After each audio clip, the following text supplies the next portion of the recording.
नमस्कार, मैं आभा शर्मा जावास आपके सम्मुख पंचतंत्र की कहानियां लेकर उपस्थित हुई हूँ। कथा के इस भाग में हम 2 कहानियों पर विचार करेंगे।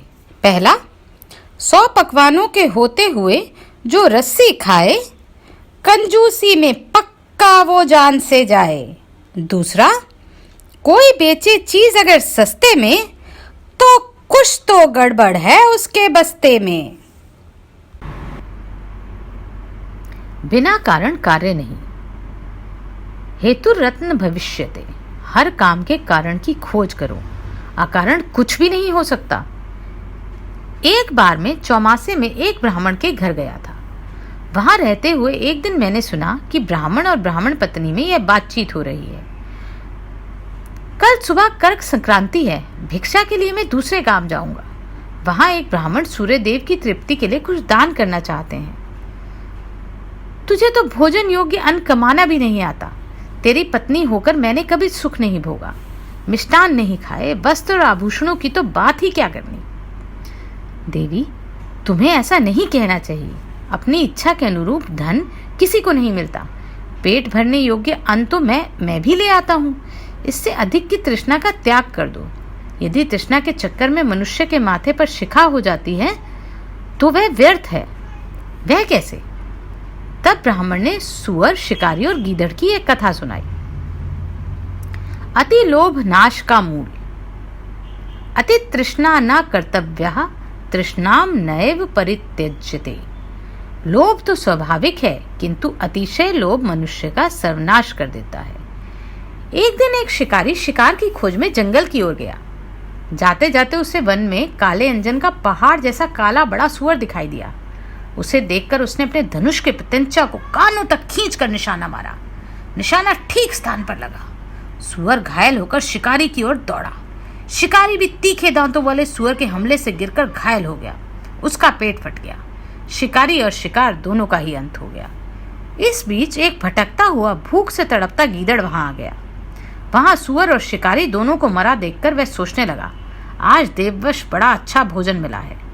कई बार बिना विशेष उद्यम के भी अच्छा भोजन मिल जाता है। इसे पूर्व जन्मों का फल ही कहना चाहिए। यह सोचकर वह मृत लाशों के पास जाकर पहले छोटी चीजें खाने लगा। उसे याद आ गया कि अपने धन का उपयोग मनुष्य को धीरे धीरे ही करना चाहिए। इसका उपयोग रसायन के प्रयोग की तरह करना उचित है। इस तरह अल्प से अल्प धन भी बहुत काल तक काम देता है। अतः इनका भोग भी मैं इस रीति से करूंगा कि बहुत दिन इनके उपभोग से मेरी प्राण यात्रा चलती रहे। यह सोचकर उसने निश्चय किया कि वह पहले धनुष की डोरी को खाएगा। उस समय धनुष की प्रत्यंचा चढ़ी हुई थी। उसकी डोरी कमान के दोनों सिरों पर कसकर बंधी हुई थी। गीदड़ ने डोरी को मुख में लेकर चबाया।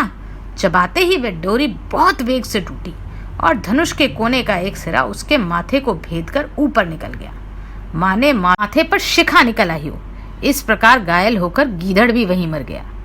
ब्राह्मण ने कहा, इसलिए मैं कहता हूं, अतिशय लोभ से माथे पर शिखा हो जाती है। ब्राह्मणी ने ब्राह्मण की यह कहानी सुनने के बाद कहा, यदि यही बात है तो मेरे घर में थोड़े से तिल पड़े हैं। उनका शोधन करके कूट छांट कर के अतिथि को खिला देती हूँ। ब्राह्मण उसकी बात से संतुष्ट होकर भिक्षा के लिए दूसरे गांव की ओर चल पड़ा। ब्राह्मणी ने भी अपने वचनानुसार घर में पड़े तिलों को छांटना शुरू कर दिया। छांट पछोड़ कर जब उसने तिलों को सुखाने के लिए धूप में फैलाया तो एक कुत्ते ने उन तिलों को मूत्रविष्ठा से खराब कर दिया। ब्राह्मणी बड़ी चिंता में पड़ गई। यही तिल थे जिन्हें पकाकर उसने अतिथि को भोजन देना था।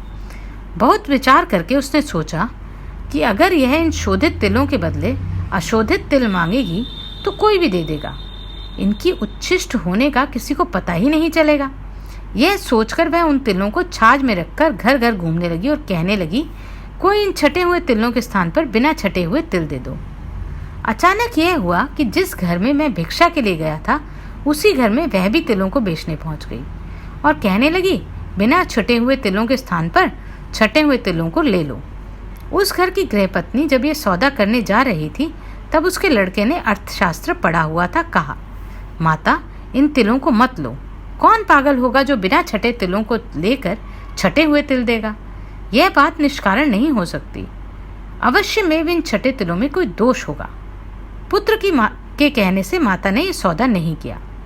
यह कहानी सुनने के बाद बृहस्पतिक ने ताम्रचूड़ से पूछा, क्या तुमने उसके आने जाने का मार्ग मालूम किया? ताम्रचूड़, भगवान वह तो मालूम नहीं, वह अकेला नहीं आता, दलबल समेत आता है। उसके साथ ही वह आता है और साथ ही चला जाता है। तुम्हारे पास कोई फावड़ा है? हाँ, फावड़ा तो है। दोनों ने दूसरे दिन फावड़ा लेकर चूहों के पद चिन्हों का अनुसरण करते हुए मेरे बिल तक आने का निश्चय किया। मैं उनकी बातें सुनकर बड़ा चिंतित हुआ। मुझे निश्चय हो गया कि वे इस तरह मेरे दुर्ग तक पहुंचने पर फावड़े से उसे नष्ट कर देंगे। इसलिए मैंने सोचा कि मैं अपने दुर्ग की ओर ना जाकर किसी अन्य स्थान की ओर चल देता हूँ। इस तरह सीधा रास्ता छोड़कर मैं दूसरे स्थान में जब दल बल के साथ जा रहा था तो मैंने देखा कि एक मोटा बिल्ला आ गया। वह बिल्ला चूहों की मंडली देखकर उस पर टूट पड़ा। बहुत से चूहे मारे गए, बहुत से घायल हुए। एक भी चूहा ऐसा ना था जो लहूलुहान ना हुआ हो। उन सब ने इस विपत्ति का कारण मुझे ही समझा। मैं ही उन्हें असली रास्ते के स्थान पर दूसरे स्थान से ले जा रहा था। बाद में उन्होंने मेरा साथ छोड़ दिया। वे सब पुराने दुर्ग में चले गए। इस बीच बृहस्पति और ताम्रचूड़ भी फावड़ा समेत दुर्ग तक पहुंच गए। वहां पहुंचकर उन्होंने दुर्ग को खोदना शुरू किया। खोदते खोदते उनके हाथ में खजाना लग गया, जिसकी गर्मी से मैं बंदर और बिल्ली से भी अधिक उछल सकता था। खजाना लेकर दोनों ब्राह्मण मंदिर की ओर चले गए।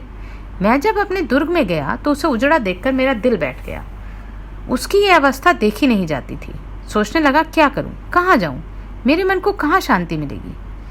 बहुत सोचने के बाद मैं फिर निराशा में डूबा हुआ उसी मंदिर में चला गया जहाँ ताम्रचूड़ रहता था। मेरे पैरों की आहट सुनकर ताम्रचूड़ ने फिर खूंटी पर टंगे भिक्षा पात्र को फटे बांस से पीटना शुरू कर दिया। बृहस्पतिक ने उससे कहा, मित्र, अब तू निशंक होकर सो जा। क्या बात है? भगवान, वह चूहा फिर यहाँ आ गया। मुझे डर है मेरे भिक्षा कोष को वह फिर ना खा जाए। मित्र, अब डरने की कोई बात नहीं। धन के खजाने के साथ उसके उछलने का उत्साह भी नष्ट हो गया। सभी जीवों के साथ ऐसा ही होता है। धन बल से ही मनुष्य उत्साही होता है, वीर होता है और दूसरों को पराजित करता है। यह सुनकर मैंने पूरे बल से छलांग मारी, किंतु खूंटी पर टंगे पात्र तक ना पहुंच सका और मुख के बल जमीन पर गिर पड़ा। मेरे गिरने की आवाज सुनकर मेरा शत्रु बृहस्पति ताम्रचूड़ से हंसकर बोला, देख रहा ताम्रचूड़, इस चूहे को देख। खजाना छिन जाने के बाद वह फिर मामूली चूहा ही रह गया। उसकी छलांग में अब वह वेग नहीं जो पहले था। धन में बड़ा चमत्कार है। धन से ही सब बली होते हैं, पंडित होते हैं। धन के बिना मनुष्य की अवस्था दंतहीन सांप की तरह हो जाती है। धन भाव से मेरी भी बड़ी दुर्गति हो गई। मेरे ही नौकर मुझे उलाहना देने लगे और ये चूहा हमारा पेट पालने योग्य तो है नहीं, हाँ, हमें बिल्ली को खिलाने योग्य अवश्य है।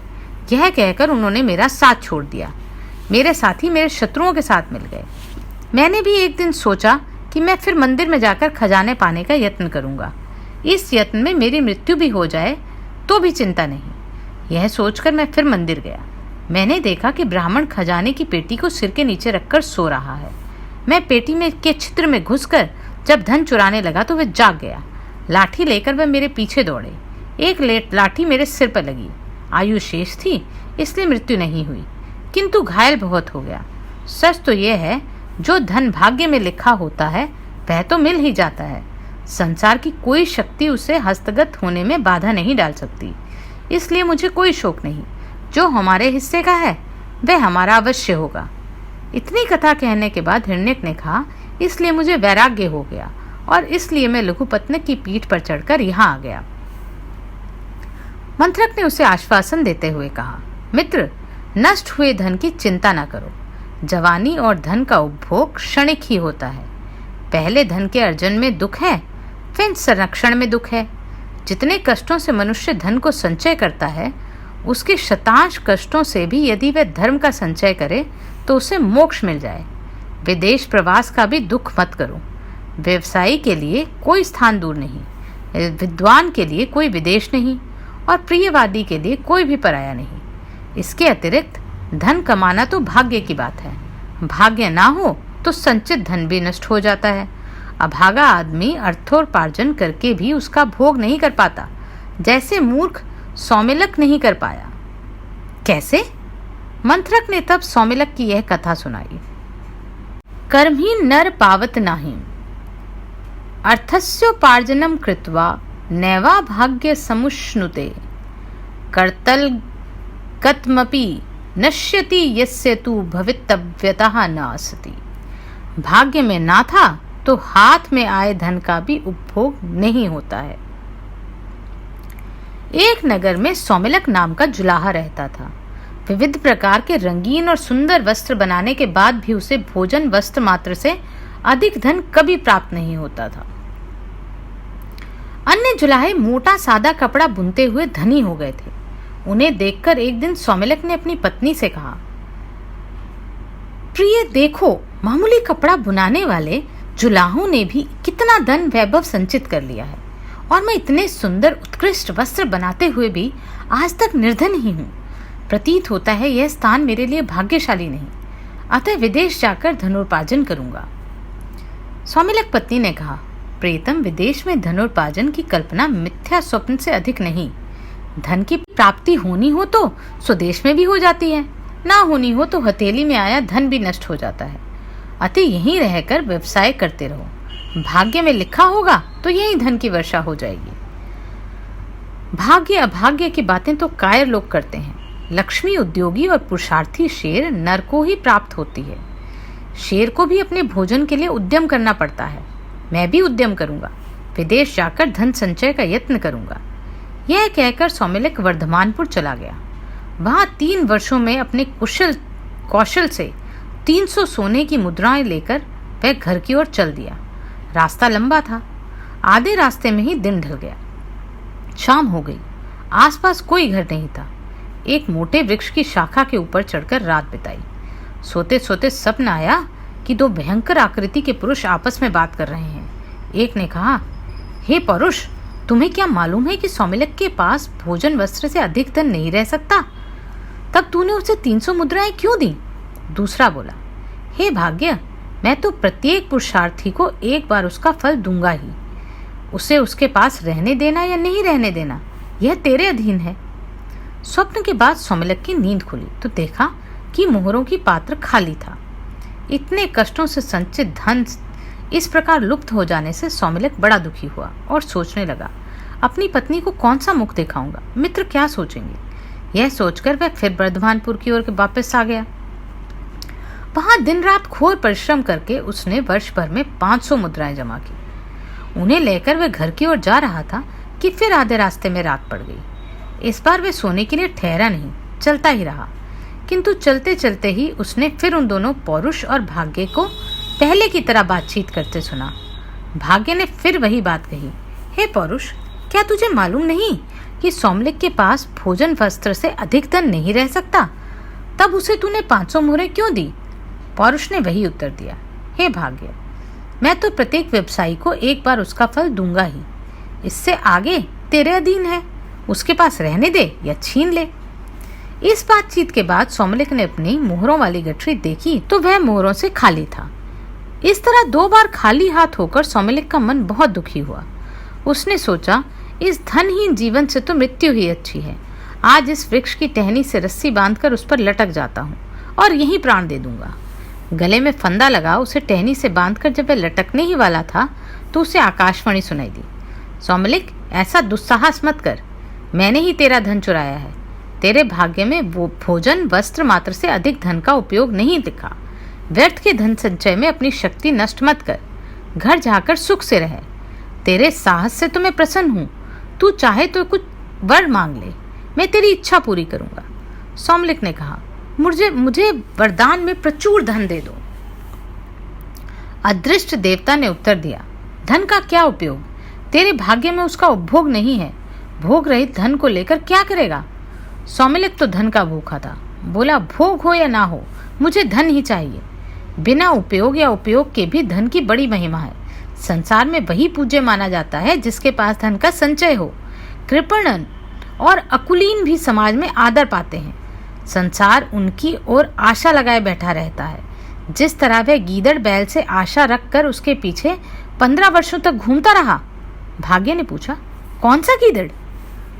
सौमिलक ने फिर बैल और गीदड़ की यह कथा भाग्य को सुनाई।